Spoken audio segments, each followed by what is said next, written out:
اس وقت بھی رد عمل میں ہم نے یہ کیا تھا. ان کی تشکیلیں پکڑی گئی تھی, پاکستان کی سرحد کے اوپر جناب یہ حملہ آور ہو رہے تھے, تو اس کو روکنے کے لیے ظاہر ہے تو ہماری سرحد تو بند ہے, تو یہ جناب پھر یہ کہاں سے آ جاتے ہیں؟ کوئی ان کو فیسیلیٹیٹ کرتا ہے تو یہ دہشت گرد آتے ہیں نا. تو اس کے جواب میں ہم نے ایئر اٹیک شروع کیے تھے. وہ جب سلسلہ رکا تھا تو اس وقت بہت سارے پاکستانی جو ہیں وہ یہ کہہ رہے ہیں یار یہ سلسلہ رکنا نہیں چاہیے, جب تک وہ گھٹنوں کے بل بیٹھ کے یہ معافی نہ مانگیں اور دہشت گردوں کے خلاف کارروائی کا وعدہ نہ کریں, اس وقت تک یہ حملے نہیں رکنا چاہیے. اور میرا خیال ہے کہ اب وہ اگر حملے یہ دوبارہ شروع ہو گئے ہیں تو اس کا تسلسل جو ہے میرا خیال ہے یہ جاری رہے گا, اور ہو سکتا ہے کابل تک اگر جہاں جہاں ہمیں اطلاع ملے گی, پھر وہ شمالی اتحاد والے جو ہیں وہ بھی ظاہر ہے وہ متحرک ہیں, تو وہ ہو سکتا ہے وہ بھی دوبارہ مزید متحرک ہو جائیں. بہرحال یہ افغانستان دی ہر گئی ہوئی ہے, یہ میں تھوڑا دس دوں. یہ ہوں انہوں کا کلا کما یہ خاتمہ ہونا, یہ بھی BLA بھی انہوں کا بھی رکھنا نکلنا. اور دیکھو نا وہ بندہ گیا کہ بیچارہ اپنے سے وہ بھول کے جو ہے راستہ بھٹک گیا, تو اس کے اوپر جناب حملہ کر دیا, قتل کر دیا, اس کی بیوی جو اس کی زخمی کر دی, بچیاں اس کی بچ گئی. تو اب کسی کو یہ خیال نہیں آ رہا یار, وہ جو حقوق انسانی کی آواز بلند کرنے والے لوگ ہیں جناب, لاپتہ افراد, یہ وہ کس نے حملہ کیا یار اس کے اوپر؟ یہ دیکھا ہے کسی نے؟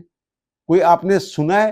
یہ جو بنے ہوئے ہیں جناب بڑے جو اسمبلی میں کھڑے ہو کے باتیں کرتے ہیں جناب پاکستان کے اداروں کے خلاف, اختر مینگل صاحب کہاں ہیں, محمود تشکزئی صاحب, اور باقی کوئی صحافی جو ہیں جو جناب جن کو بڑا وہ مہرنگ بلوچ کا درد اٹھتا ہے, وہ کہاں ہیں اب؟ اچھا بہرحال دوسرا یہ جو میں نے کل بھی عرض کیا تھا, بلکہ پرسوں بھی عرض کیا تھا کہ جناب یہ جو ایران اور امریکہ کے درمیان ایسے بس ہلکی پھلکی جھڑپیں چھٹپیں رہنی ہیں, یہ جنگ بندی کا خاتمہ نہیں ہونا. تو اب وہی ہوا ہے کہ جناب آپ نے وہ امریکہ نے حملے شملے کیے, اس نے حملے شملے کیے, تو اس کے بعد جناب اب سکون ہے. دونوں جناب آپ کہتے ہیں جناب ٹھیک ہے یار وہ نا آپ نے ہرمز کھلی رہے گی, بس ٹھیک ہے چلنے دو کم. تو یہ منگل والے دن وہ دوحہ میں, شاید وہ اتوار کو مذاکرات ہونے تھے, وہ 2 دن لیٹ ہو گئے. وہ ان کے درمیان جو پاسداران انقلاب اور جو سینٹ کام کے نمائندوں کے درمیان بھی مذاکرات ہونی ہیں, لیکن بہرحال ایران اور امریکہ کے درمیان خبریں یہ آ رہی ہیں کہ منگل والے دن قطر دوحہ میں یہ جناب جو ہے وہ ایک ان کا اجلاس ہونے والا ہے. وہ تکنیکی مذاکرات جو ہیں وہ وہاں شروع ہونے. یار اصل میں نا یہ ڈونلڈ ٹرمپ صاحب کی پالیسی یہی رہنی ہے جب تک وہ ہیں. ویسے نومبر تک بالخصوص, اور نومبر کے بعد تک جب تک پورا ان کا ٹرنیور پورا ہوتا ہے تو اس وقت تک یہی پالیسی رہنی ہے. وہ جو ایک پالیسی ایک صدر دے دے تو اس سے پیچھے کیسے ہٹ جائے, وہ کیسے شکست مان لے, شکست خوردہ صدر کے طور پہ وہ کیسے واپس چلا جائے. وہ لگا ہوا ہے اپنے کام میں اور بیان کر رہے ہیں کہ ہم نے تباہ کر دیا, آپ مزید تباہ کر دیں گے اگر اس نے یہ وعدہ خلافیاں کی اور معاہدے کی پاسداری نہ کی وغیرہ وغیرہ. ویسے تو اسرائیل میں بھی خبر یہ آئی ہے کہ 2 دھماکے ہوئے ہیں, کوئی گاڑیوں شاڑیوں میں 5 بندے وہاں مارے گئے ہیں. تو یہ اب نیا صدر جب آئے گا وہاں پہ, تو اس کے پاس صاف سلیٹ ہوگی, وہ اس میں جو چاہے لکھے. اس نے تو جو لکھ دیا ہوا ہے اسی کے مطابق چلنا ہے. یہ ایسے ہلکی پھلکی جھٹپے چھٹپے جو ہے وہ جاری بھی رہنی ہے, مذاکرات بھی رہنے ہیں. دوبارہ جیسے کہتے ہیں نا فل فلیج جنگ جیسے پہلے ہو رہی تھی, اس طرح جنگ شنگ جو ہے وہ کوئی نہیں ہونی. اور یار یہ جو جیو والا معاملہ ہے, یہ اس میں اگر دیکھیں تو جیو نے ویسے تو یہ معذرت بھی کر لی ہے, پھر معذرت کر لی ہے. پہلے بھی انہوں نے جب 10 محرم کو جو پروگرام ہوا تھا جس کی بنیاد پہ یہ جو پیمرا ہے اس نے بندش وہ بند کیا ہے, لائسنس جو ہے 15 دن کے لیے معطل کیا ہے جیو کا, تو جیو نے وہ مان بھی لیا ہے, بند بھی ہے اس کا وہ جو پروگرام ہے, وہ جیو کا جو چینل ہے. تو انہوں نے اب جو ان کا جیو نیوز اردو ہے جو ان کی ویب سائٹ ہے, وہاں پہ انہوں نے معذرت بھی جیو نے جو ہے وہ جاری کی ہے. پہلے بھی معذرت کی تھی انہوں نے, جناب یہ ہم سے دیدہ دانستہ نہیں ہوا, غلطی سے ہو گیا. وہ ظاہر ہے یار مقدس شخصیات کی اگر آپ شبیہیں یا ان کے خاکے یا تصویریں جو بھی آپ ان کو نام دے لیں, تو وہ تو کسی صورت بھی قابل قبول نہیں ہے. وہ یہ کہتے ہیں جناب وہاں سے جو ہم ڈاکومنٹری جو چیزیں جو ہم نے نہیں بنائی تھی, محرم کے حوالے سے کچھ لوگ جو ہیں وہ رسوم جو ہیں وہ ادا کرتے ہیں, تو وہ ہم نے دکھایا تھا. تو بہرحال وہ کہتے ہیں کہ اب جو انہوں نے معذرت جو ہے وہ انہوں نے معذرت نامہ جو ہے وہ جاری کیا ہے اور جو موقف دیا ہے، تو اس میں تو وہ کہتے ہیں جناب ہمارے پاس کوئی ایکسکیوز نہیں ہے، یہ غلطی ہے اور اس کو ہم غلطی مانتے ہیں، اس کا کوئی جواز جو ہے وہ ہم نہیں دے رہے۔ اور پھر وہ کہتے ہیں کہ جناب ہم نے خود احتسابی کا عمل ہے، وہ لوگ جو ہیں ان کو شو کاز نوٹس جاری کر دیے ہیں جنہوں نے یہ کیا تھا، اور ہم تو جناب جو اسلامی اقدار ہے اس کے بڑے پاسداران ہیں، ان کا بڑا خیال رکھتے ہیں، ہمارا ماضی جو ہے یہ گواہ ہے کہ ہم کوئی ایسی حرکت نہیں کرتے۔ یار ویسے ماضی کی اگر بات کریں تو ماضی میں بھی جیو ایک دفعہ بند ہوا تھا۔ ہمارے ایک دوست ہیں میاں شمس صاحب، وہ پیمرا کے ممبر رہے ہوئے ہیں، وہ یہ بتا رہے تھے کہ جناب کوئی وینا ملک کی کوئی جھوٹی شادی کو اس طرح مذاق نہیں جیسے بنایا جاتا نا، کہا کہ اس ٹائپ کوئی انہوں نے کیا تھا، تو پھر اس کے اوپر پابندی لگ گئی تھی، یعنی پہلے بھی انہوں نے یہ حرکت کی ہوئی ہے۔ اچھا نہ صرف اچھا وہ یہ بتا رہے تھے کہ یہ جو کمیٹی ہے نا، جو نوٹیفکیشن ہوا ہے معطل کرنے کا، وہ یہ کہہ رہے تھے کہ قانونی طور پہ جو کمیٹی ہے نا، وہ یہ 15 دن والی جو بات ہے کہ 15 دن کے لیے معطل کر رہے ہیں لائسنس، وہ کہتے ہیں کہ اس کے پاس اختیار نہیں۔ اب شاید یہ چیلنج بھی کریں اس بنیاد پہ، وہ کہتے ہیں کمیٹی نے فوری طور کے اوپر وہ ایکٹ کر کے وہ بھیجنا ہوتا ہے بورڈ کو، جو یہ پیمرا بورڈ ہے اس کو، تو انہوں نے پھر یہ آگے فیصلہ کرنا ہوتا ہے کیا کرنا ہے۔ وہ بند کر سکتے ہیں لیکن یہ جو ٹائم پیریڈ ہے یہ نہیں دے سکتے۔ وہ یہ کہہ رہے ہیں کہ وہ رولز ہیں یا قانونی تقاضے ہیں ان کی وہ بات کر رہے تھے۔ اور دوسرا یہ ویسے بڑی عجیب و غریب سی یہ بات ہے کہ جناب جب یہ 2014 ہی میں جب حامد میر کے اوپر حملہ ہوا تھا تو جناب انہوں نے 5 منٹ بعد ظہیر اسلام کی تصویریں لگا کے ISC کے اوپر سارا ملبہ ڈال دیا تھا۔ 8 گھنٹے تک وہ نشریات جو مسلسل چلتی رہیں اور 12 بجے کے رات کے بلیٹن کے بعد وہ سارا ریپیٹ ٹیلی کاسٹ ہوا، سارا کچھ جو بھی چل رہا تھا۔ تو اس وقت ہاتھ پاؤں پھولے ہوئے تھے یہ اداروں کے، تو وہ کچھ نہیں کر سکے۔ لیکن اس کے 4-5 دن بعد جو ان کا انٹرٹینمنٹ والا چینل ہے، اس کا جو صبح کا پروگرام ہوتا ہے اٹھو جاگو پاکستان، اس کی نشریات میں یہ والا بلنڈر ہو گیا اور یہ جو ہے اس کو بند کر دیا گیا عارضی طور کے اوپر۔ تو بہرحال یہ دیکھنے والی چیزیں، بہت ساری چیزیں آپس میں کچھ جڑی ہوئی چیزیں بھی ہوتی ہیں۔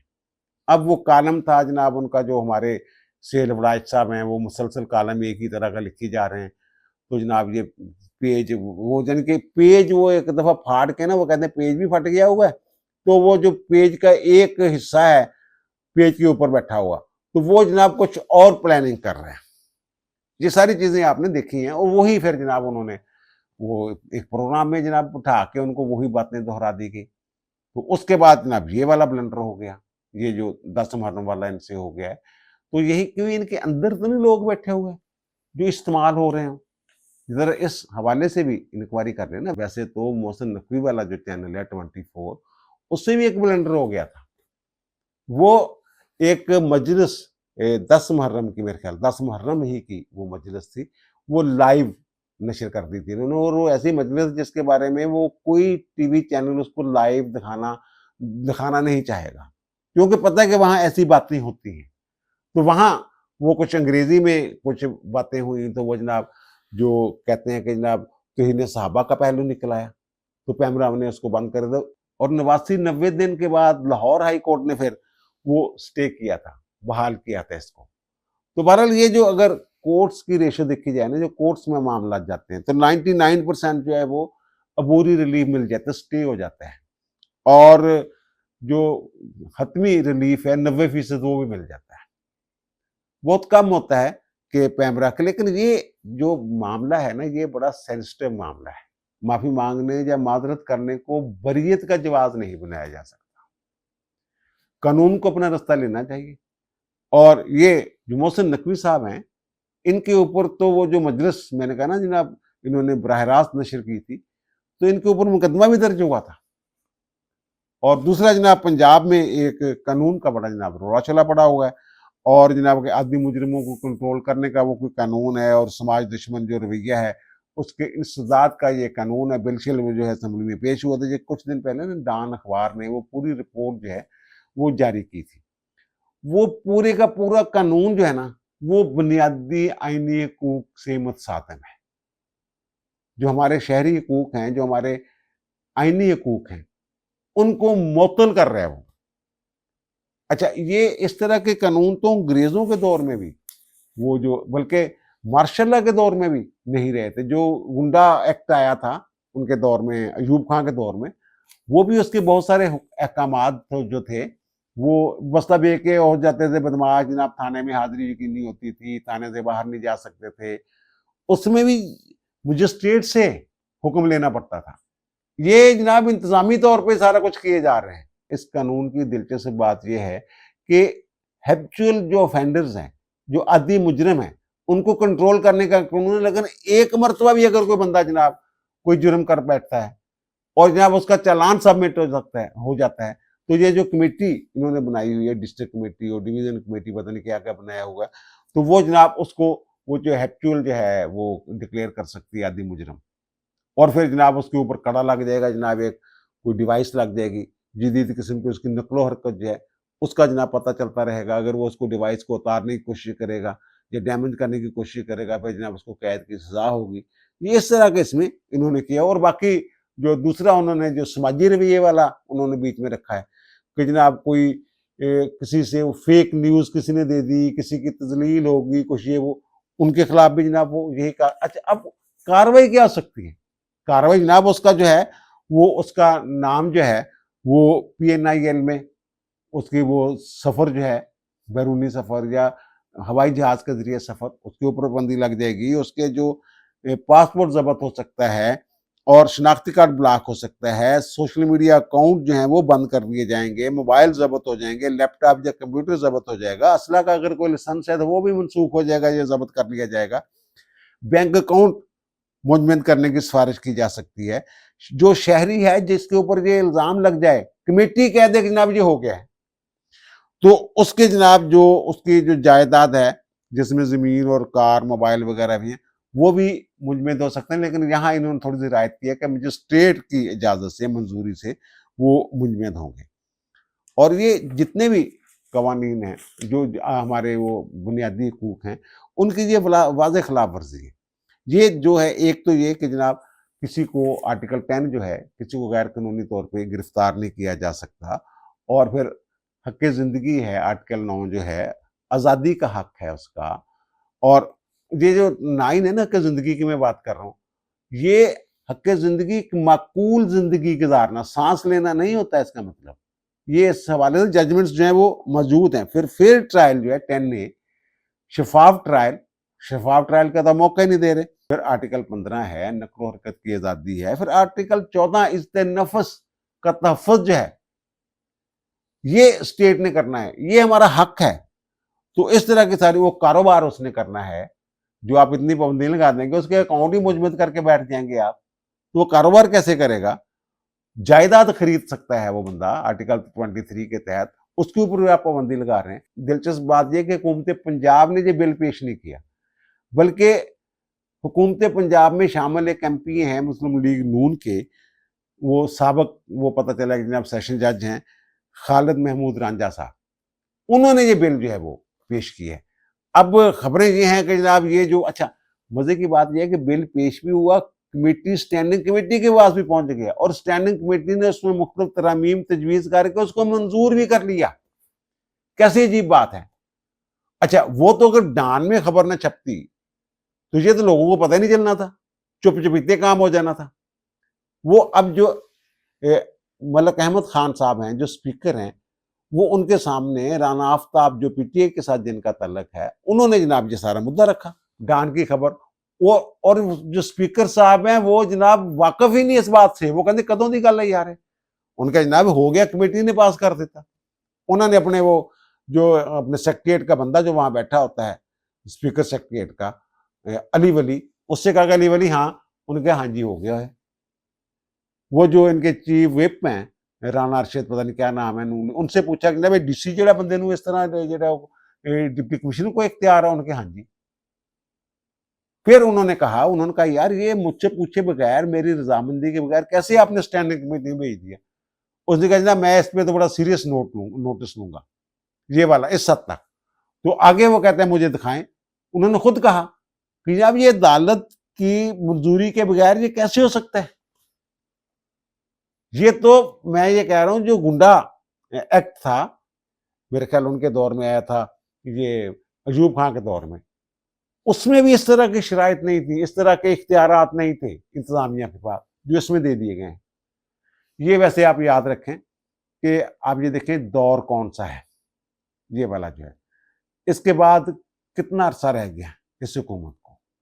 یہ ماضی میں بھی ایسا ہوتا رہا کہ جب آدھا اس کا ٹینیور ختم ہو جاتا ہے نا، تو پھر جناب حکومت کو ایسے ضرور بلنڈر کرتی ہے کہ بعد میں وہی قانون جو ہیں وہ اس کے گلے کا پھندا بنتے ہیں۔ یہ تو قانون پاس کر جائیں گے لیکن آنے والے بھی اس کو استعمال کریں گے نا، آپ ہی تو مخالفین کو دبانے کے لیے اس قانون کو استعمال نہیں کریں گے۔ ویسے مجھے پورا یقین ہے کہ عدالتوں کے بارے میں جو مرضی کہتے رہے، یہ قانون جائے گا نا، یہ بنیادی اگر پاس ہو جاتا ہے، اولن تو پاس ہی نہیں ہونا ہے۔ اسپیکر نے جو اپنی رائے دی ہے اس سے مجھے یہ لگ رہا ہے کہ پاس پوس کوئی نہیں ہونا۔ تو اگر یہ پاس بھی ہو جاتا ہے، عدالت میں جاتا ہے، تو مرضی جو مرضی عدالتوں کہنے 27ویں ترمیم کی عدلیہ اور 28ویں ترمیم کی عدلیہ، 26 ترمیم، جو مرضی کہتے رہیں، یہ جو پہلی پیشی پہ ہی یہ سٹے ہو جانا ہے، اس پہ عمل ہی نہیں ہونا۔ کئی ایک قوانین ایسے ہیں، وہ مشرف نے ایک قانون نہیں بنایا تھا جناب فوجی عدالتوں میں وہ جناب دہشت گردوں کے وہ ٹرائل کے لیے جناب فوجی افسر بھی ساتھ بیٹھیں گے، ایک دن بھی اس پہ عمل نہیں ہو سکا تھا۔ وہ دوسرے دن جو ہے جب جاری ہوا، لاہور ہائی کورٹ کے جسٹس تھے چیف جسٹس فلک شیر، انہوں نے سٹے کر دیا تھا اور وہ کچھ عرصے کے لیے وہ قانون تھا، تو وہ عرصہ گزر گیا اور قانون جناب پڑا ہی جناب وہ ان کو چھوڑ لگ گئی سی عمل نہیں۔ یہ بھی اسی طرح نے قانون ہے گا، بس ہمیں بدنامی۔ اب دیجیے مجھے اجازت، نہیں دوبارہ ملاقات ہوگی نئے بھی لاکھ کے ساتھ۔ اللہ تعالیٰ آپ پر، مجھ پر، ہم سب پر مہربان رہے۔ اللہ حافظ۔